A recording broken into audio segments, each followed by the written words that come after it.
Happy weekend, everyone. It's Shane Satterfield back in the saddle on Invisible Walls here on GameTrailers.com, bringing you episode 168 live and direct from Los Angeles. So last week, didn't have a whole lot to talk about. We made shit up and just had people tweet you randomly. This week, don't have a whole lot to talk about. And I It's did get all your July. tweets. I did get all your tweets, by the way, requesting the panel at PAX this year, and lo and behold, I am looking into it for all you folks. So it might be too late. It may be a case where the only spot we could get would be the very first panel at the show, meaning no one would show up to it. And I don't get out of bed before 10 o'clock. yeah, well, then you wouldn't make it. So I am looking into it. It is a possibility, though an extremely vague possibility. I think we are managing to wring something out of this turnip here. We do have a decent show, and here to share the latest and the greatest in the video game industry with you is Marcus Beer. Aye. Justin Spear. It's going to be decent. I would Good say and clean, decent podcast entertainment. So that'll be a first then. that would be a first. Daniel Bloodworth is on the show today. For a second, I thought you said turnip. I did say too. turnip. I like rutabagas. And as you heard, Ryan Stevens is on the show as well. Actually, don't know what a rutabaga is. Some sort of vegetable. I like parsnips. Parsnips aplenty. Parsnips and French fries. That's what Ryan lives on. Only white foods. Like Eric Satie. Have you tried making French fries out of parsnips? Can you do that? You can if you cut them and baste them with olive oil. All right. Dip them in mayonnaise. Lightly European. bake them. Yes. And with that, off we go. All right, to kick off the show, we have some controversy. Not again. That never happens on Invisible Walls. Apparently, the big story this week is some executive from Take-Two did an interview, and he started talking about how he feels like, well, I guess it was in response to XCOM. They're asking why the genre flip. He started talking about strategy games. He said the strategy games are no longer, quote-unquote, contemporary. Not really sure what that means. Doesn't Take-Two make like billions of dollars off of Civilization, and they just launched like well, they Facebook just page. They launched the Old school, Civ World dude. Facebook game. Yeah, I actually and started people playing love last it. week. Firaxis is fucking making it. If you can log into the fucker, yeah, it's not bad. But seriously, it's been gimped all week. I mean, I guess maybe when it's not when it was servers- just beta, I guess people were Yeah, probably easier to deal with it. They're still in beta. It's beta Closed until beta. I suppose Yeah. they start charging for it. But yeah, I think it's not. Their servers aren't contemporary enough to handle the traffic. Did we ever see sales numbers for Civ, though? I don't know remember them. I know Civ Revolution, the Console version. console one. Did pretty well. Yes. It peaked on the NPD. It was a top 10 game, Yeah. which blew my mind. Did well. Literally. For consoles, right? Whoa! Well, where's my also, I mean, mind? most of the Facebook games are probably like Farmville, Whateverville, Cityville. They're like extremely light strategy games. Right. Maybe not. Well, that they big. nickel and But I dime mean, you. I think they still, they still qualify But as being Daniel, a you got to representative of the see genre. you got to see XCOM's latest iteration in Right. E3, right? Is there any sort of strategic undertones or overtones still? Well, in the no, game? I mean the latest version is a lot more strategic than it was before. But it's more like your strategy on the fly. He was talking about turn-based strategy games. But still, you're looking at Civ 5. It's even though we don't have real sales figures, you can tell it's doing very well. Here's the problem with the statement. The problem with the statement is he's being untruthful. He should have just been honest. It's like the whole Netflix thing. Netflix saying, "Oh, we're trying to give you a better deal," when really they're just getting jacked up by the movie studios and they need to charge more to turn a profit. If they had just told us that, I think most people would have been fine with the Netflix increases. Instead, they try to come up with some cockamamie reason for why it is. I think you're getting the same thing here. I mean, the truth is they had this license that people still had affinity for called XCOM. They would make more money if they turned that into a shooter instead of a strategy game. It's not that people don't care about strategy games anymore. He just should have been honest. And I think if they, there's no reason for them not to take perhaps XCOM and go back to the original versions and perhaps, put those on XBLA, put them on PSN, so that people can actually have a go of the old strategy style. The if interface they would be almost made an impossible. HD remake of XCOM, it would be amazing. And those XCOM guys, they just made the Tom Clancy 3DS game. There was Rebel Star Assault. I mean, these games still come out and people still like them, but there has been this kind of, I don't know, this is kind of a general overall market shift for simplicity. Yeah, I mean, like, honestly, wouldn't you even say Civ has kind of gotten easier to handle. And Well, jump Rebel into Star over and the Tom years. Clancy Oh, are really yeah. like tactics That's why I games. like They're this not Civ really so the- much, because they had sort of brought it down a notch or two. I know probably the hardcore fans hate that, but to me, it Still made really it more accessible. popular. I enjoyed the hell out of the game and played it multiple times. And so. then there's, this kind of goes back to like people want that global market penetration, but there is also this idea of that there's these large niches. You have what's Brad Wardell's company? Oh, Stardock. You got Stardock and you got Paradox, and they're just like strategy games. We will give them to you, And and they you will make- give us money. they turn a profit for it, and you figure out a way to digitally distribute it. Yeah, do you want to are you if you're going to do a strategy game, don't put it on a box, don't put it in Best Buy or Walmart or EB Games, because you're never going to shift.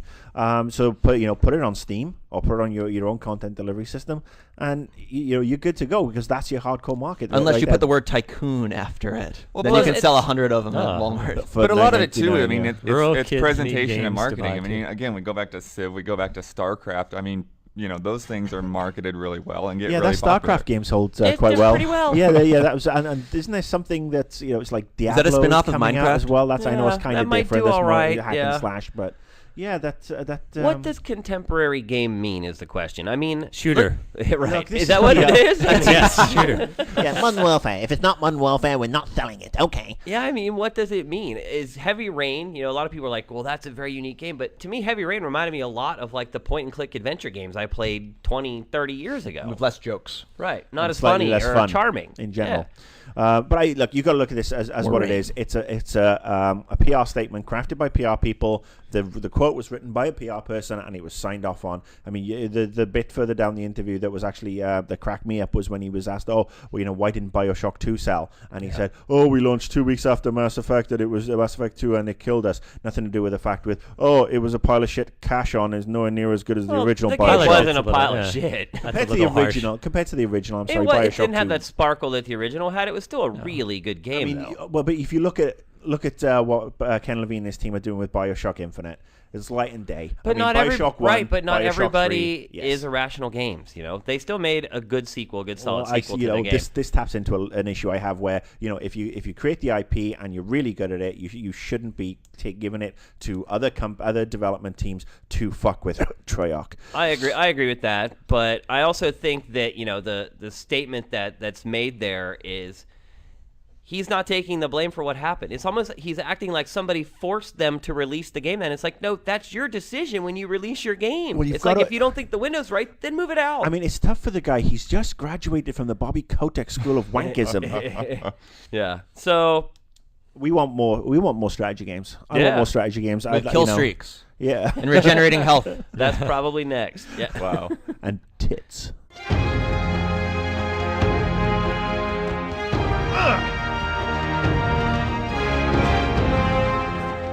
All right, so we've all been playing the Uncharted 3 multiplayer beta for a good 3 weeks now, at least.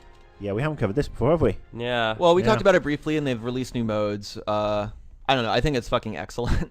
I mean, it's kind of hard to put my finger exactly on why it's I like it so much more than Uncharted 2's multiplayer, but I think they've really refined it.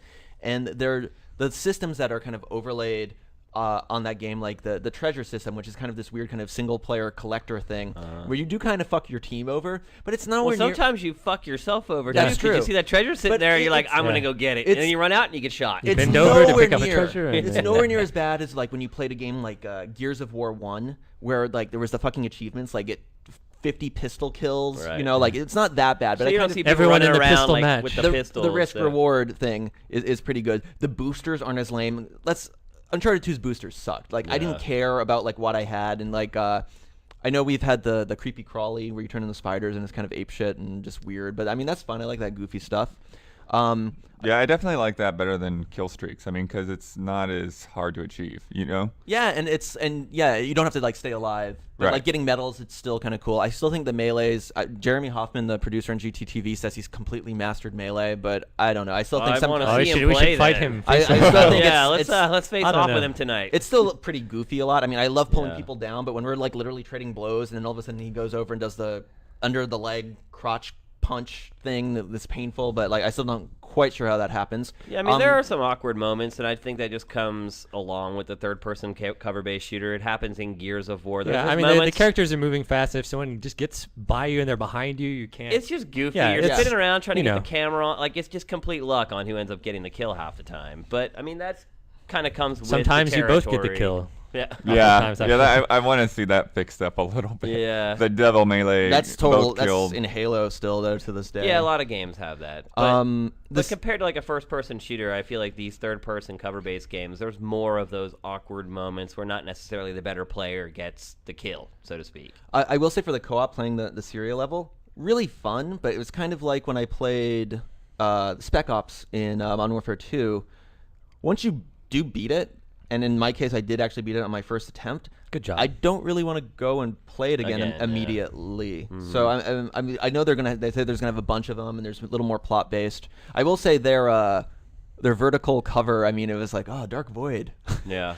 This is actually fun for like a 90-second Not when it's the whole excursion. game. Right. Yeah, it's just like, huh.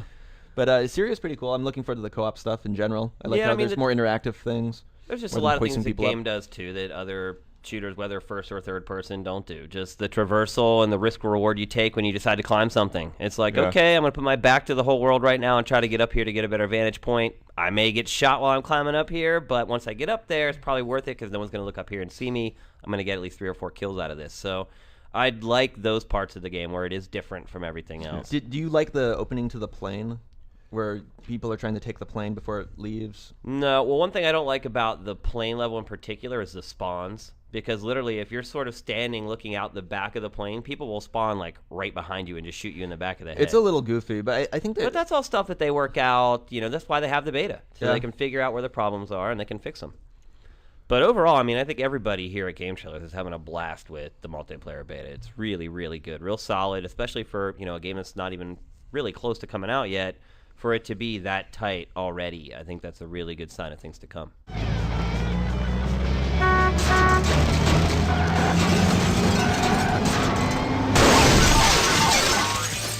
All right, something else to hate. asthma. AIDS. Cancer. Too soon? This is me banging my head against the table. Actually, inside it's- jokes there. It's Burnout Crash. So what really sets the ball on the tee for this one is we asked the guy Sports why analogies? Yeah. we asked the guy why they got rid of the crash mode. Like everyone's favorite mode from Burnout, crash mode. Hardly ever get it in those games anymore. Ask them why, where is it, blah blah blah, and he says because why, Bloodworth?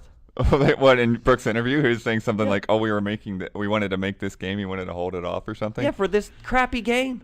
No, the best part was when Brooks actually started it, and he started talking, and it was like this LA Noire moment where he was like, honestly, and he like looks at the ceiling for a second, and then he gives up with his Yeah, hands. he's like lying. It's his tell. It's like, yeah, Yeah, this they've is, been saving the crash mode for this top-down GTA 1 looking piece of poo. Let me actually read what they say here. Criterion Games has gone back to its roots with Burnout Crash by bringing the series' fan-favorite crash mode to the forefront. What? Criterion never made games when games looked like that. They didn't even exist. No, this is Farmville, anyways. I mean, Yeah. it doesn't. I mean, what the thing is though is you're taking a game that was already a great pass the controller party game, and you're dumbing it down to something else. It didn't make sense. Burnout 3, I had all kinds of non-gamers playing. Oh, yeah. When we had that thing on. It transcends. And Burnout Crash should be about that kind of crash experience, and that just getting in there and trying to create all that crazy physical damage and deformation. And you look at these things and oh, they kind of pop and they're a different color now. There's nothing interesting about it at all. Did they bring back Striker?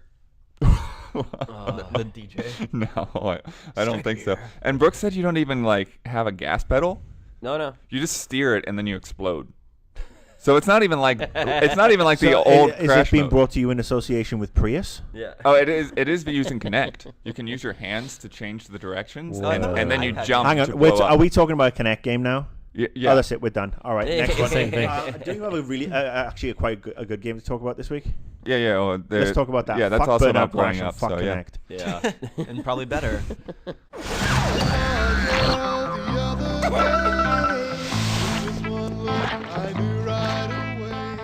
And that game is Ms. Explosion Man. Brought to you by Beard. Yes, Beard is pretty amazing. Yeah. Yeah, this hands is of a the little beard. Xbox Live exclusive, and I think it'll probably stay that way based on the ending that I won't spoil. And Is that the one where Master Chief comes out and shags Miss Explosion Man? It may be a member of the military, but not Master Chief.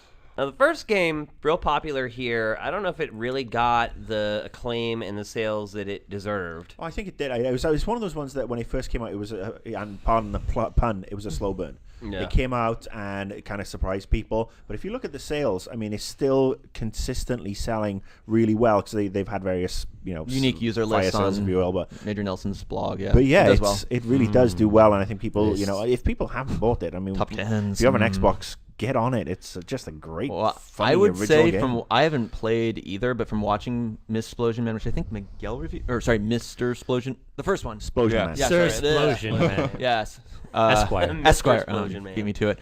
And watching Miss Explosion Man, I would say you could probably skip the first one and go straight to the second one. yeah, you could do either one. I mean, it's a very gameplay game. It's all about timing and momentum and just And it's- figuring things out on the fly. It's let's actually be honest, funny. I mean, we need to, for the people who haven't played it, we need to sort of lay it out there. It's a platformer where you essentially explode yourself to reach new platforms, and that's a big mechanic in the game. Yeah, you basically you don't have much as far as your character is concerned. You move and you explode, and your explosions are all kind of like if you explode off the ground, you're getting it higher than if you explode in the air. Like you just It uses the physics, essentially.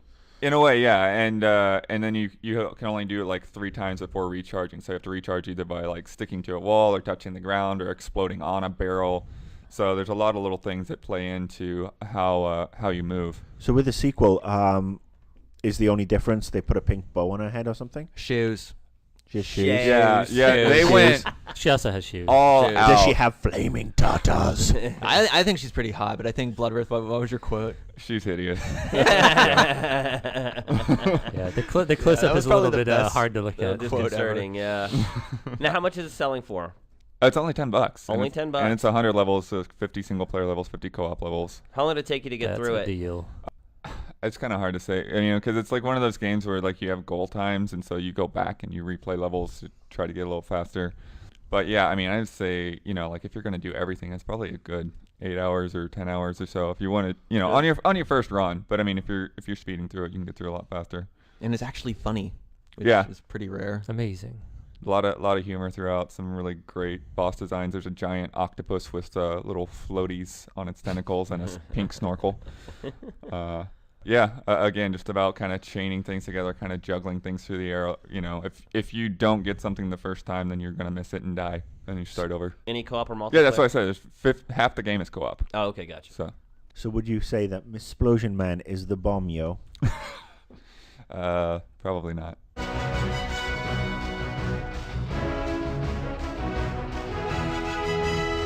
As usual, we're going to talk about something very briefly here on Invisible Walls because we don't want people to stop watching and listening to the show, and that is a sports game. NCAA Football 12. I promise it's going to be about 60 seconds. That's really all you need to talk about the game. I'm Put timing the you. iPhone down. Does it have plays? Does it have what? Does it have plays? It does have plays. Does it have Bo Jackson? You can create your own plays, in fact. Does it have Bo Diddley? Or your own playbooks, at least, not your own plays. Yeah, this is kind of the prototypical sports game. People always accuse sports games of being the same every year, and a lot of times it's people who don't understand sports, and so to me, a lot of times their opinions are invalid because they don't understand the nuances of it and how something very little can make a huge difference. Madden last year, for instance, the way they handled like the running game really changed the game for people who played it. People who don't get football were like, oh, what's the big deal? It was a big I think deal. the point there is that you nailed it on the second half, not understanding sports, but understanding that particular sport. Because I'll be honest with you, the stuff they added to FIFA and ISS, love them. Right. But Some the people stuff would to say, oh, Madden- they're just rehashing. Yeah, Madden. Well, yeah, That's what I was kind of wondering. I mean, here's the thing: is a sports game is based on an actual, real, athletic thing that has rules and everything like that. So you already have like your your food on the plate, let's say, and you can mush it around like a kid playing with his food, but it's always going to kind of be the same thing. It can just be more appealing in some ways, but you're always working kind of with the same ingredients. Well, the It's other the thing about seasoning that counts. Yeah. NCAA Football 12 in particular is guilty of the rehash. This is the one sports game where all the people who don't get sports or don't like sports and they say it's the same, it is the same freaking game. They've tweaked a couple of the modes a little bit.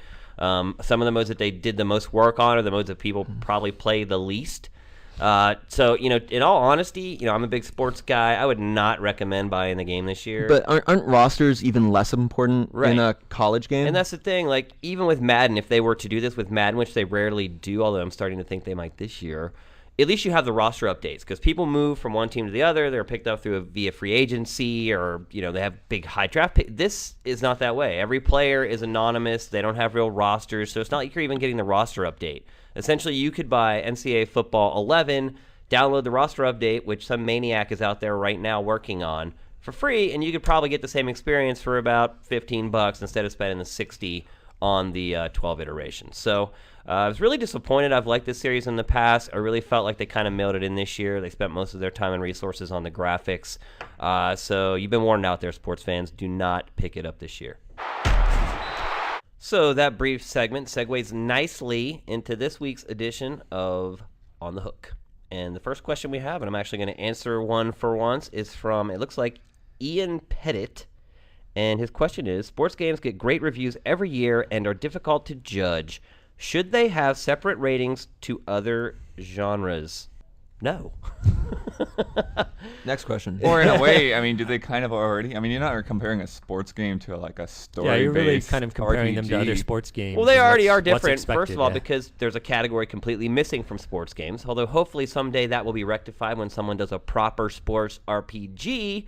But for now, there's Fight never, Night there's never a Champion story almost. section. Fight Night Champion They almost do. did. It's called I thought it was pretty Worldwide Soccer entertaining. Manager, and it's on the PC, and Sega have been publishing it for the last 10 years. That's actually the nearest thing. Well, to, can Oh, I no, be I mean, can I be an asshole that doesn't know what he's talking about? But what about the 2K NBA game where it had the whole? It wasn't maybe an RPG, but it had a campaign with the Yeah. Michael Jordan Well, stuff. they also had But they also had the again, football game that's as well. not That a was campaign. there was a NFL 2K5.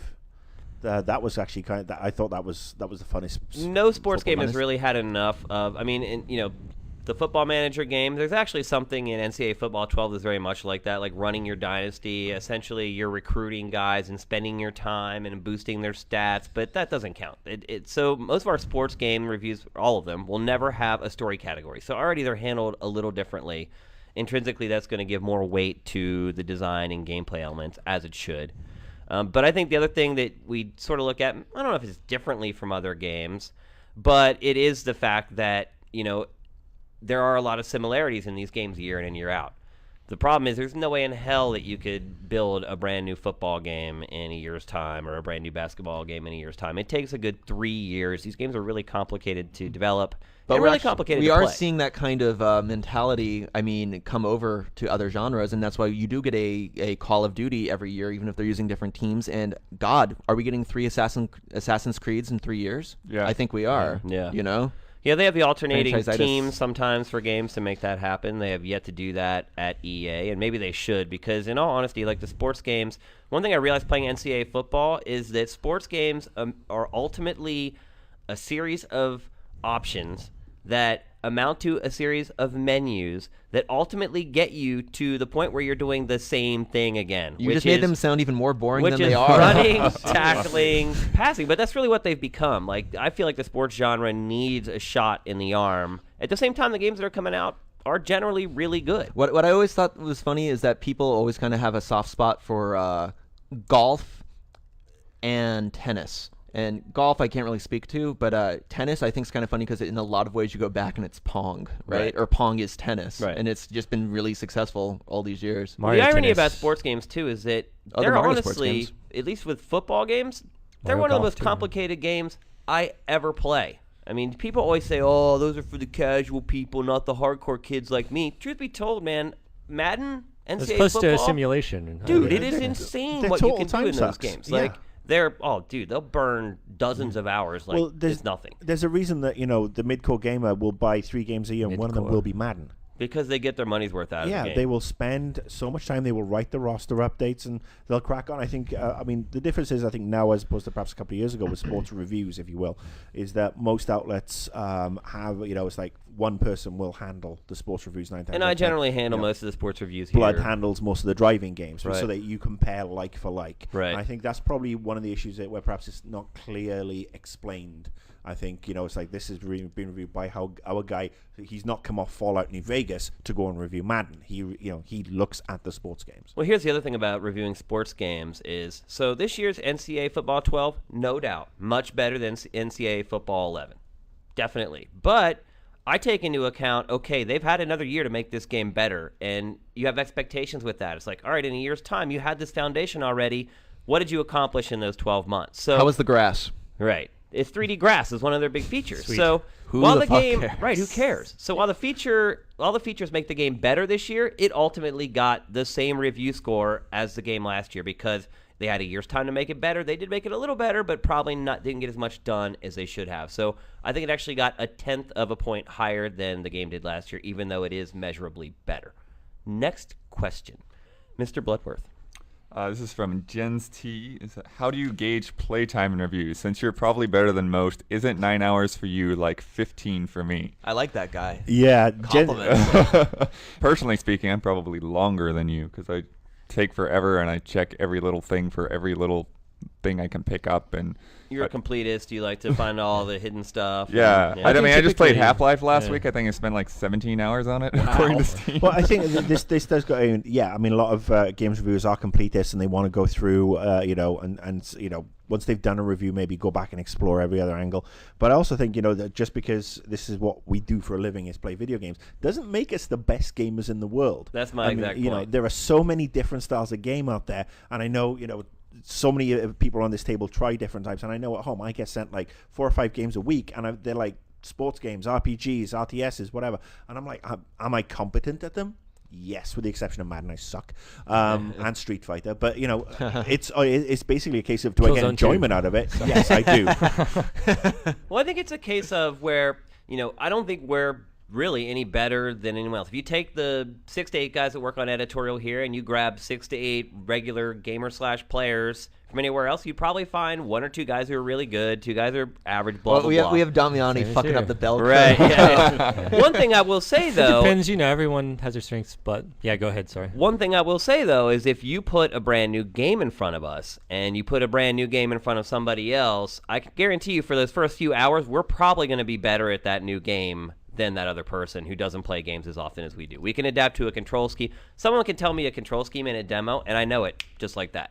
Because I'm used to where the buttons are. I'm used to playing hundreds of games and you can learn the control schemes faster. It doesn't mean that you're actually better overall than everyone else. And to talk to the root of this question just super quickly is, we've got, this has come up in other Invisible Walls discussions before where we like, the game's about this long, and then people are like, that other review said it was way shorter. We're or not vice actually sitting there versa. with a stopwatch and click, click, Right. click. There's different and times for if I different get through a games. game, if I blow through a game easily, I think I'm going through it faster. I'm not going to say, well, your average playtime will be like 3 hours because anyone that But I did it takes in longer 1. sucks dick. But at no, the but end I of can the game. understand. I can understand why We're not gonna people. do that. The only I can if you could make a website that and all it was the name of the game, a review score, and how many hours it took to beat, I think that would probably satisfy the vast majority. 80% of the people who look for reviews. Yeah. Let's do it. Ah. Value. It's 6 hours and 43 minutes, and it's a 7.9. I'll rent it. That's all I need. Yeah. Oh, and there's kill streaks. Buy it. Yeah. Yeah, well, I also have a bad habit of like leaving the game on pause or something while I'm doing something else, checking emails.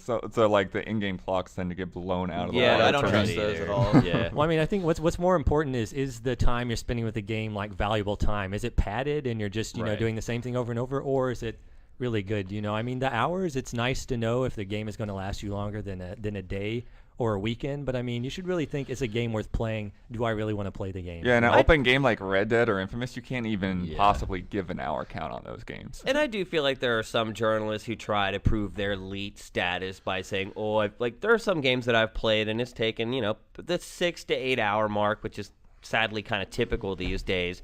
Then you read a review and they're like, "Oh, I finished it in like 2.5 or 3 hours." It's like, no, you didn't, dude. And if you did, then you're completely taking away from the purpose of playing the game. You're not enjoying it. You're trying to like rip through it. So, I think at the end of the day, it comes help down to never mind the length, look for the quality. right. And again, that's why we have review scores. It's not just about like how much value you're getting, although we do weight that pretty heavily when you're spending $60. That's an important part of our reviews. But actually listen to the reviews and the stuff we're saying. It's not all about the hard numbers. And yes, we are still awesome game players. All right, next question, Justin Spear. This one is from Henbury95. He or she asks, why do third-party games sell better on Xbox than PS3? Like with LA Noire, which had 52% on Xbox and 42% on PS3, and 6% on Unknown. Yeah, it was a GameCube. Yeah, fuzzy math there. Yeah, I think the reason is there are more people have Xboxes and they buy the game, therefore resulting in more. I would say probably the same percentage of people buy it on both consoles, but because there are more Xbox 360s, therefore more. So it's a pretty simple, straightforward answer. Yep. Next question, Marcus. All right, it's one for me from Peter Andrews, otherwise known as Luffy. And we got all these questions from Twitter. by the way. Oh, it has the names. I didn't even see it. Do you think that games like El Shaddai and Journey are focusing more on just being stylistic than having good core gameplay? Well, I'm glad you asked. Let's talk about El Shaddai, because everybody knows I've got It's a yes or no question. What do you yeah. Do you think? Look, I haven't played Journey. I'll be totally honest, but yeah, I think I know a little bit about El Shaddai. And yes, I do think it's a triumph of style over content, personally. Well, who's the director of the game? Some Japanese bloke. Who is a art director background. Yeah. So it's yeah, true. just Kinda because makes you're an art sense. director doesn't Kinda make you a makes good sense. game And creator. Exactly. That doesn't- but I mean- there's a more I think it's more clean cut with a game like El Shaddai. Yeah. Is it focusing more on being stylistic than having core good gameplay? Maybe it is. It depends. What are you looking for? Are you looking for only good gameplay? Then maybe that's a minus for you. Well, I think if you buy a game for $60, or if I buy a game for $60, I'm looking for good gameplay. I mean that's my own personal thing. I mean, I have long held the view that games like that are video game masturbation, if you will. Whereas just like the developers, whether they be former art directors or whatever, and this is perhaps their first full game, they're more concerned with emphasizing. It's like, oh, look at me, I'm a cool rock star stylist. I'm an auteur, if you will. And I'm a gameplay first guy as well, but there are a lot of people that aren't, and they buy games too, and we can't discredit their opinion on games. They're just as valid as ours. I'm not saying anybody else's opinion is totally, discounted, not at all. And there are people who are going to be fans of these games, and good luck to them. But to me personally, as the person who answered the question, I feel that these sort of games are not, they're not worth the $60 to me. I certainly wouldn't plonk it down. Well, it's totally subjective what you think is worth buying. To me, the more I like a game, the more I want to buy it. It doesn't matter what made me like it. Do I think this main character is so awesome, or maybe the game's a little bit repetitive, or maybe I've already played a few Devil May Cry games, but I just like the action, I like the character. If we go back a couple of weeks to Shadows of the Damned, now there's a combination of style and content for me that I actually really liked. I mean, it is very off the wall. It is very stylized. Yes, it can be kind of repetitive. But there's a good example of what we were talking about. You loved it. A lot of people. Yeah, you're pretty much. Well, take it back 5 more years, and you get. I would say generally I'm a gameplay first guy, but there's always going to be exceptions. I mean, I really liked Killer 7, and that was not, that was not a vanguard of gameplay. Right. But I thoroughly enjoyed going through Killer 7.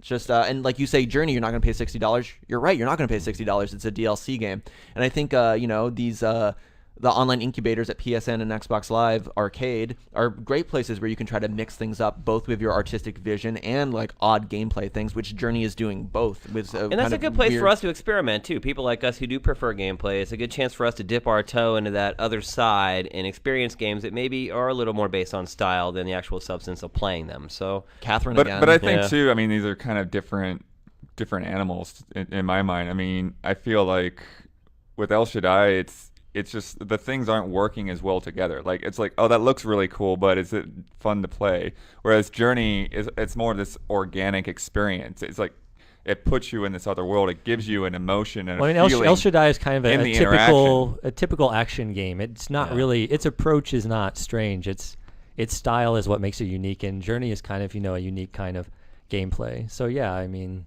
that's definitely true. But still, I think people some people, if the game plays decently, hey, that's enough. Hey, Alice, the new Alice Madness Returns has really cool style, has a lot of cool art. The gameplay, not really something new, but for a lot of people, it's enough, and they'll play through it. Hey, they're like, hey, this gameplay isn't bad, and I'm seeing cool stuff, so it's enough for them. It justifies their purchase.